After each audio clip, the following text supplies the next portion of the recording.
श्री नंदीश्वरावतार का बड़ा सुंदर वर्णन किया गया है शतरुद्र संहिता में। सनत कुमार जी ने कहा कि भगवान ये सनत कुमार जी ने कहा कि भगवान आप भी भगवान शिव का ही स्वरूप हैं।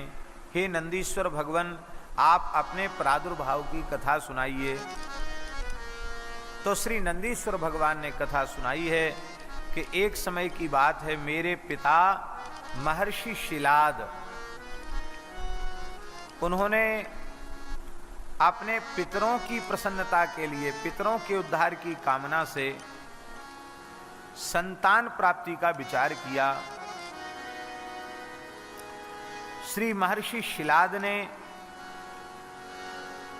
कठोर तप आरंभ किया।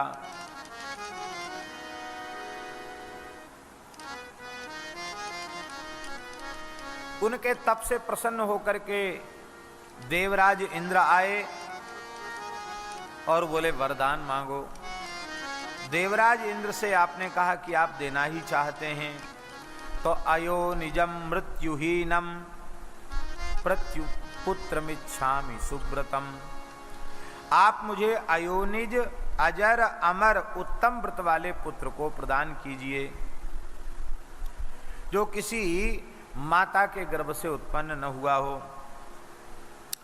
देवराज बोले मैं योनिज पुत्र ही दे सकता हूं, अजर अमर मृत्यु से रहित जरा से रहित पुत्र में नहीं दे सकता। हमारा पावर है, हमारा अधिकार है, उतना ही मैं कर सकता हूं, उससे ज्यादा मैं नहीं कर सकता। क्योंकि सबकी आयु निश्चित है, मेरी भी आयु निश्चित है, मेरे लोक का समय निश्चित है, तो मैं कैसे आपको अविनाशी पुत्र दे सकता हूं। हाँ, भगवान शिव चाहें तो वे जरूर दे सकते हैं। शिलाद महर्षि भगवान शिव की उपासना करने लगे। दिव्य 1 सहस्त्र वर्ष तक उन्होंने तप किया, देवताओं के वर्षों से 1 सहस्त्र वर्ष, और इतना डूब गए वे उपासना में कि दिव्य 1 सहस्त्र वर्ष भी उनको एक क्षण के जैसा व्यतीत हो गया। सारे शरीर पर बामी चढ़ गई, लाखों लाखों कीड़ों ने उनके शरीर के मांस को खा लिया, चमड़ी को भी खा लिया, केवल हड्डी का ढांचा मात्र नीचे से ऊपर तक रह गया। और फिर भी आप समाधि में स्थित होकर के भजन कर रहे थे, तप कर रहे थे। सतयुग में हड्डियों में भी प्राण रहता था। कृते अस्थिगत प्राणा, सतयुग में हड्डियों में भी प्राण रहता था। लेकिन कलौ अन्नगत प्राण, कलयुग में प्राण अन्नगत हैं, इसलिए कलयुग में प्राण शब्द का अर्थ ही अन्न है। इसलिए अन्नद प्राणद प्रोक्ता, पुराणों में लिखा है अन्नदाता प्राणदाता है, इसलिए अन्नदान को सबसे श्रेष्ठ कहा गया। सारा शरीर केवल अस्थि मात्र, अस्थि शेषो भवत पश्चात शिलादो मुनि सत्तमः। भगवान शंकर प्रसन्न हो गए, प्रकट होकर दर्शन दिया। वे पुकार रहे थे पर वे सुन ही नहीं रहे थे, वे इतनी गहरी समाधि में डूबे थे। तब भगवान शिव ने अपने दक्षिण कर कमल से महर्षि शिलाद का स्पर्श किया।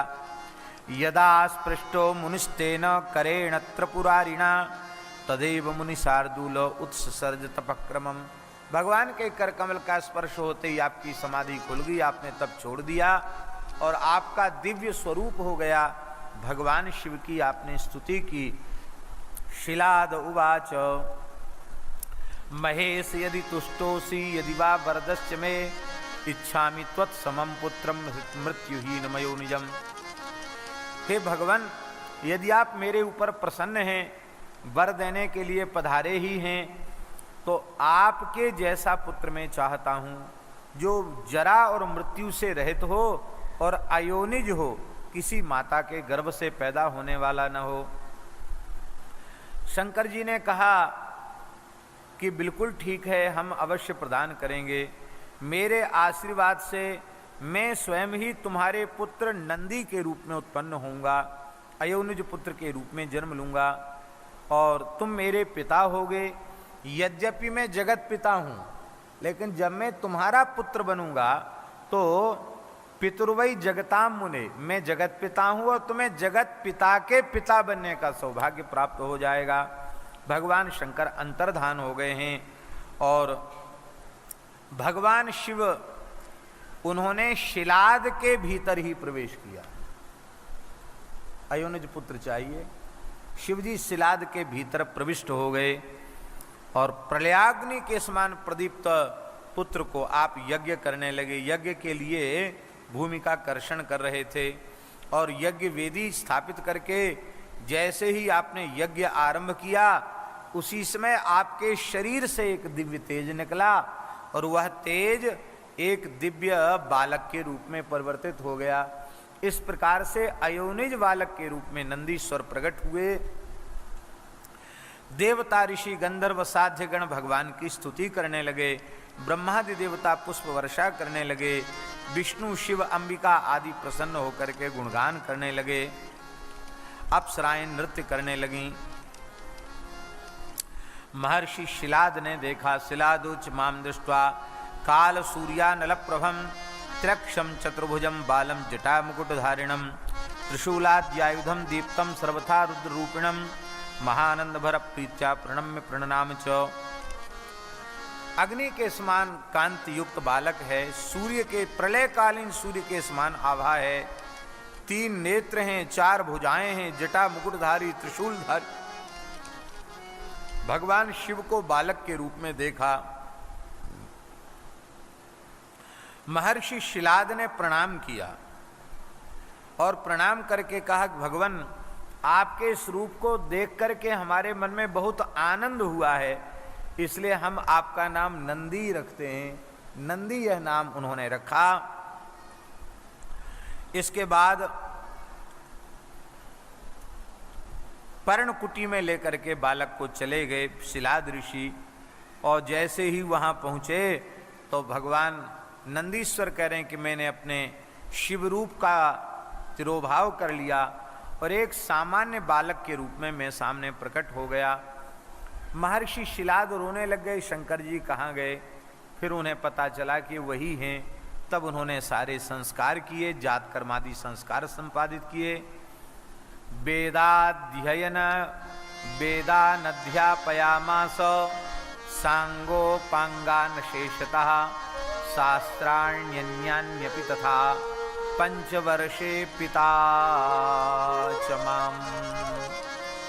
ब्रह्म तेज की कामना से विप्र कुमार का यज्ञोपवीत 5 वर्ष में ही हो जाना चाहिए। वैसे गर्भस्याष्टमे वर्षे ब्राह्मणम उपनयित, ऐसा वेद में लिखा है, गर्भ से अष्टम। लेकिन दूसरी यह भी पंक्ति उपलब्ध होती है कि यदि विशिष्ट ब्रह्म तेज की कामना हो तो 5 वर्ष की आयु में ही बालक का यज्ञोपवीत आदि संस्कार हो जाना चाहिए। और भगवत कृपा से दास ने ये प्रयोग करके देखा है तो उसका अप्रत्याशित परिणाम सामने देखने को मिला। हमारे मलुक पीठ में एक वेद पढ़ाने वाले आचार्य जी हैं, उनको हमने प्रेरित किया। उन्होंने अपने पुत्रों का 5 वर्ष की आयु में यज्ञोपवीत कराया और बहुत अच्छे संस्कार देकर बच्चों को रखा। तो अभी वो उनका जो बालक है, दोनों ही बालकों का समय से जने हुआ। तो जो उनका बालक है अभी लगभग उसकी आयु 14 वर्ष की हो गई और संपूर्ण महर्षि पाणिनि के सूत्र कंठस्थ हैं, संपूर्ण गणपाठ धातुपाठ कंठस्थ है और संपूर्ण शुक्ल यजुर्वेद संहिता सस्वर उपस्थित है बिना ग्रंथ के। लघु सिद्धांत संपूर्ण हो गया, सिद्धांत भी लगभग संपन्न हो गया और बहुत सुंदर संस्कृत में प्रवचन भी कर लेता है। ये क्या है? मात्र 14 वर्ष की आयु है उसकी। हमारे वृंदावन में इस समय के विद्यार्थियों में वो सबसे योग्य विद्यार्थी के रूप में लोग उसको देख रहे हैं। ये समय से यज्ञोपवीत की में और पिताजी दोनों समय संध्या 1100 गायत्री का नित्य जप, उसकी ये महिमा है। तो यहाँ शिव पुराण में लिखा है, नंदीश्वर कहते मेरे पिता महर्षि शिलाद ने मेरा यज्ञोपवीत संस्कार भी 5 वर्ष की आयु में करा दिया और वेदों का अध्ययन कराया। सांगोपांग वेद संपूर्ण शास्त्र मैंने अपने पिता की कृपा से प्राप्त कर लिए। एक दिन की बात है, मित्रा वरुण देव, मित्र देवता और वरुण देवता, ये दोनों मित्रा वरुण मेरे पिता के आश्रम पर आए। मेरे पिताजी ने उनका बड़ा स्वागत सत्कार किया। वहाँ वे दोनों उदास हो गए। उन दोनों मित्रा वरुण को उदास देखकर मेरे पिता शिलाद ऋषि ने कहा कि आप दुखी क्यों हो गए? बोले महाराज, आपका बालक तो बड़ा तेजस्वी है, नंदी बड़ा संस्कारी है, पर बहुत दुखी की बात है, ये अल्पायु है, ये 1 वर्ष से अधिक इसकी आयु है ही नहीं। हमको तो देखकर ऐसा ही लगता है 1 वर्ष ही जीवित रहेगा। ऐसा कह करके तो वो चले गए और महर्षि शिलाद रुदन करने लगे, रोते रोते मूर्छित हो गए।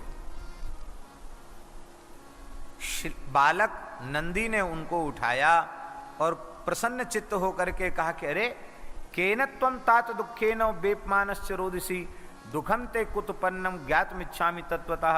अरे आप क्यों दुखी हो रहे हैं, क्यों थरथर कांप रहे हैं, क्यों मूर्छा में जा रहे हैं, क्या बात है?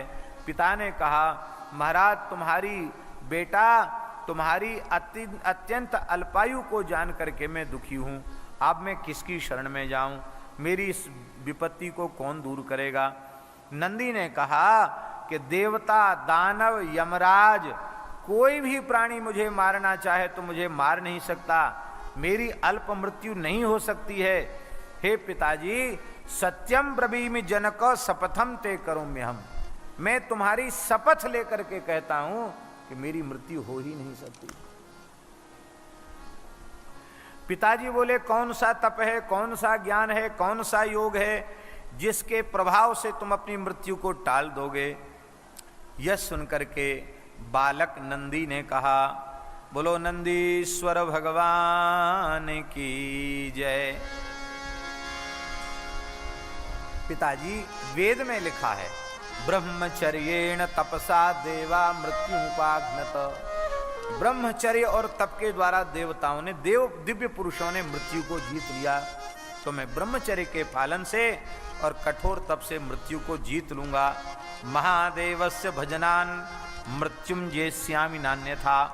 महादेव का भजन करके मैं मृत्यु को जीत लूंगा। अब तो महाराज जी नंदीश्वर ने जाकर के कठोर तप आरंभ कर दिया।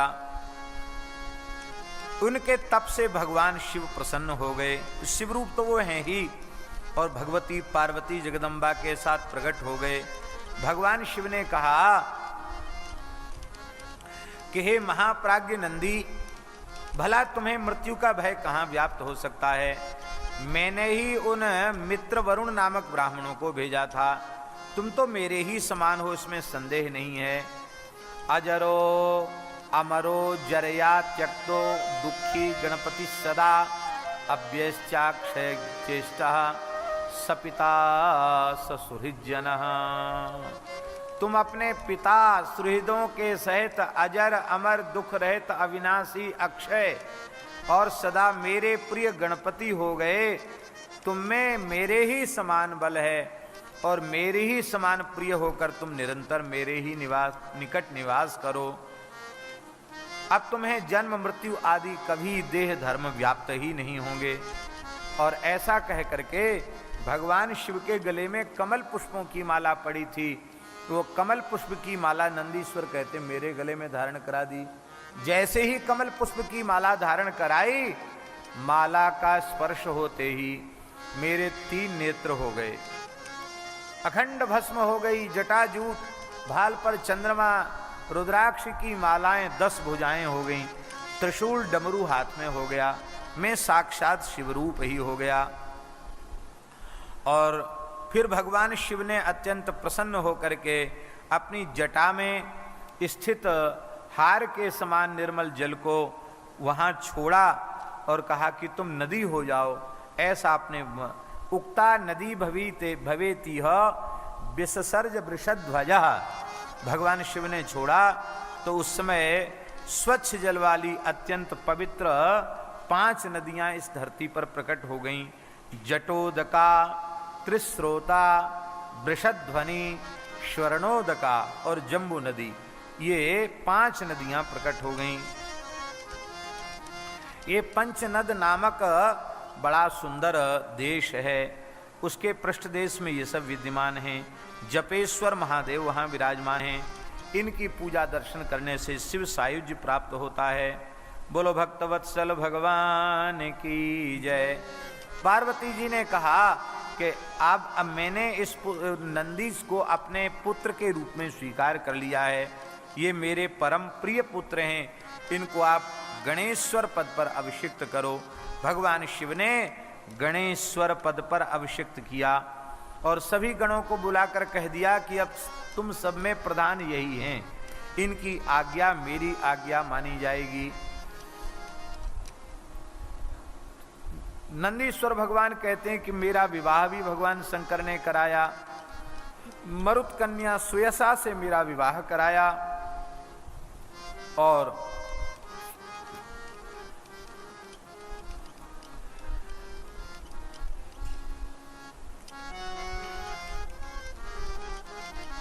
अत्यंत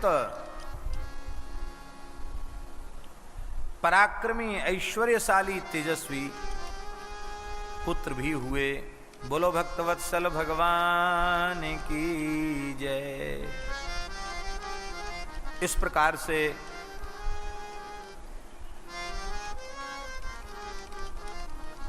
पार्वती जी ने पूछा, नंदीश्वर तुम्हें क्या चाहिए?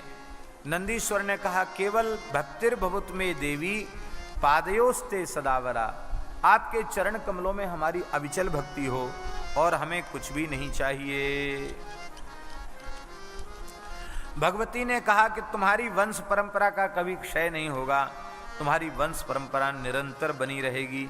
ये आशीर्वाद भगवती उमा ने कृपा पूर्वक प्रदान किया।